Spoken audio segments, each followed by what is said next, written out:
Have any of you seen the movie Hotel Rwanda? Well, okay, so for like the two of you that have, reverse the tribes, flip the script backwards, and that's basically Burundi. It's time to learn geography now! Hey everybody, I'm your host Barbie. Today is our last country beginning with the letter B, and that means let's finish this up with some style. And with style, I mean let's follow the exact same format we've been doing this whole time. Let's dissect the flag. The map is divided into four parts by a white diagonal cross. The upper and lower parts are red in color, while the left and right ones are green. The white color of the cross represents peace, the green represents the nation's hope and endeavors for future development, and the red symbolizes the suffering of the nation during the freedom struggle. The three stars in the triangular configuration stand for the three major ethnic groups of Burundi: the Hutu, the Tutsi, and the Twa, even though the Twa only make about 1% of the population, but we'll talk about that later. The three stars also stand for the three parts of the national motto: Ubumwe, Ibikorwa, and Iterambere, which in the Kirundi language means unity, work, and progress. Despite the fact that unity has kind of been a hot button issue in this country for a while, we'll talk about that later. But first, okay, so Burundi is kind of small, yet compact, yet widespread. Let's expound on that. First of all, if Lake Victoria was the eye of Africa, Burundi would be like the teardrop of Africa. Shaped like an arrow pointing down, Burundi is one of the smallest African countries, landlocked, located in East Central Africa, bordered by Tanzania to the east and south, Rwanda to the north, and a comfortably narrow slot with the Democratic Republic of Congo to the north and west. The remainder of the western part of the country is surrounded by Lake Tanganyika, which, by the way, used to be the former name of Tanzania. The country is divided into 18 provinces, each one named after the capital that resides in it, except for Bujumbura Rural, whose capital is Isale. Each province is also populated with a near proportionate ratio of residents, each one with about 500,000 residents. Yeah, Burundi did a real good job at spreading out. The capital is Bujumbura, located on the northwest coast of Lake Tanganyika, and a stone throw away from the Democratic Republic of Congo. It's kind of funny though, because a lot of Burundi's borders, especially with Tanzania, are kind of like partial river borders, in which they touch a river, but then Burundi is like, I think I'll claim this nearby creek instead,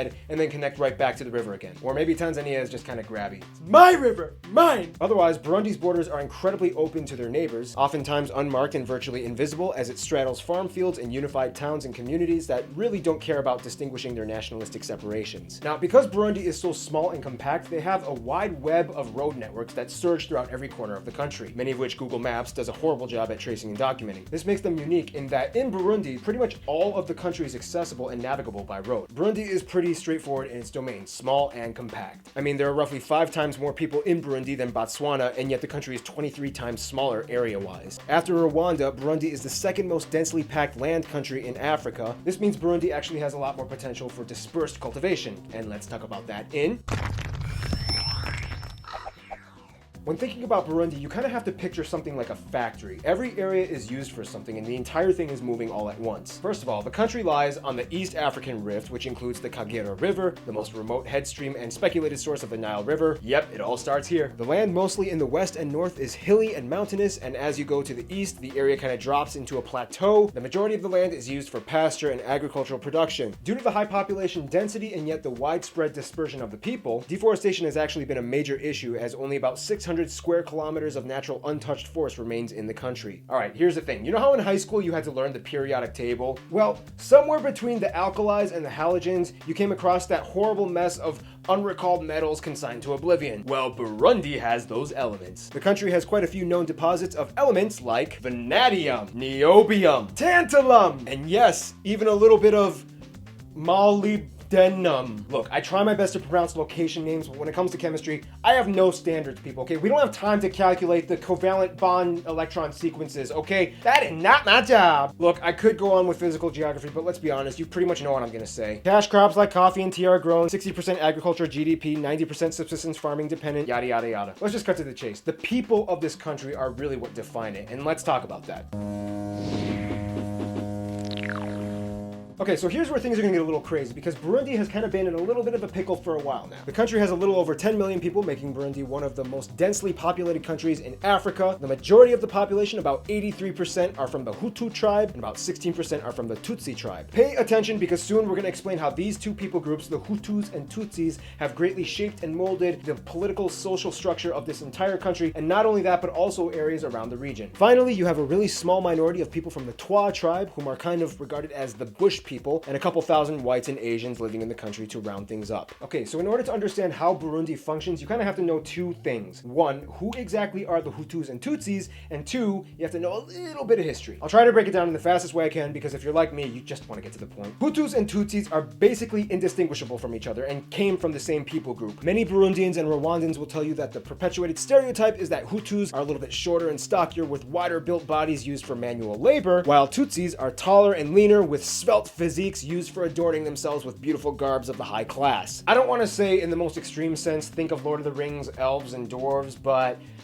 yeah. The thing is, it all pretty much started with class and not ethnicity. Hundreds of years ago, anybody who pretty much built up wealth and status pretty much just automatically became a Tutsi, even if they affiliated with the Hutu tribe prior. It was pretty much just a social structure. Both Hutus and Tutsis speak relatively the same language. The only difference is that Rwandan Hutus and Tutsis may have a slightly different dialect, but it's totally mutually understandable. Essentially, after a short 20-year unsuccessful stint by the Germans, Burundi was under Belgian colonization. Kind of. It was more like a king's land rather than a colony, until independence in 1962. Historically, the Hutus always had larger numbers and populace in Burundi. However, Tutsis retained most of the political dominance in the area. And it all had to do with the fact that the Tutsis had a kingdom. And when you have a kingdom, that means you have power! The Belgians kind of catered to the local social structures and enabled the Tutsis to maintain their ruling influence. And you can probably guess what happens next in this scenario. Yeah, when colonizers leave their colonies, things get pretty crazy pretty fast. Essentially, this led to the Burundian genocide. I'm not going to get into too much detail, but essentially the quickest way I can put this, for 20 years it was the Tutsis pushing down the Hutus, then for about 10 years it was the Hutus pushing down the Tutsis, and then finally in 2005 it subsided,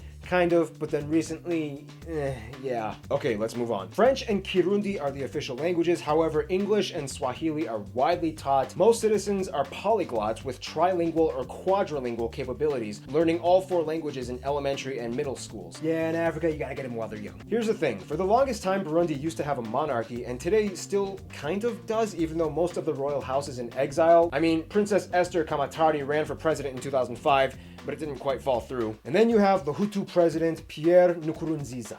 Okay, so look guys, you're gonna kind of start seeing a pattern going on in Africa, and it kind of goes like this. Term 1, having fun. Term 2, watching you. Term 3, felony. Term 4, oh, you gonna get assassinated. Essentially, Nkurunziza just broke the constitution and went for a 3rd term, causing an uproar for both Hutus and Tutsis. This resulted in the exodus of over 100,000 Burundians, one of which helped me with this video. Thanks, Renavat! Speaking of helping people, have you ever had a friend who was so dramatic about their ex that they just broke up with that they kept using you as a crutch for consolation, and for a while you tried to console them for as much as you could, but then you kind of got a little tired of all their calls at 2:45 a.m. and then you put an embargo on them? Yeah, that's kind of like Burundi. Burundi is dramatic. Since independence from Belgium, the country has pretty much either been in a constant state of internal conflict or straight up civil war. Although some years were a little bit more calm and peaceful in comparison to others, overall there's this perpetual looming ambiance of tension that covers the entire area to this day. This is partially the reason why Burundi doesn't really have a wide tourism sector. It's kind of like being invited to dinner at your Italian cousin Vito's house on poker night.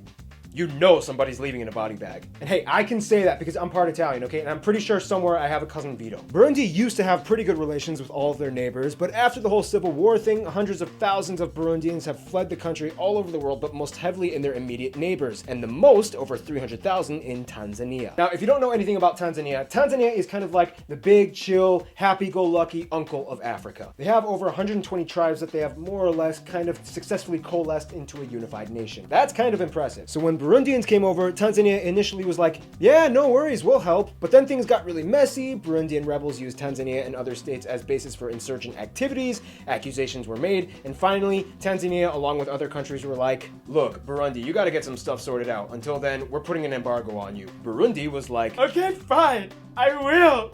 Jeez. And in 1999, the embargo was lifted and relations have gotten better, kind of. I don't know, well, whatever. Belgium, of course, has relatively good relations with Burundi, despite some unfavorable historical incidences that leave a sour taste in their mouths, but they've moved on. Embassies exist in both nations. Numerous Burundians live abroad and are born in Belgium. Surprisingly, South Korea is a good friend. After the genocide ended in 1993, Korea stepped in and was like, hey, we get the whole nationalistic division thing.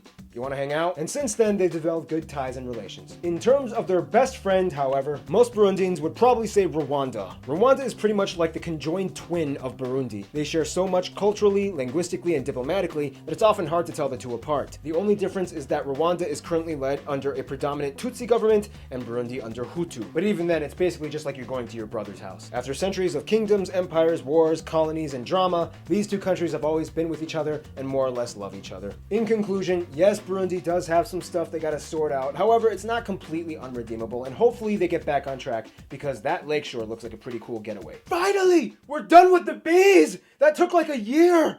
Cambodia is coming up next.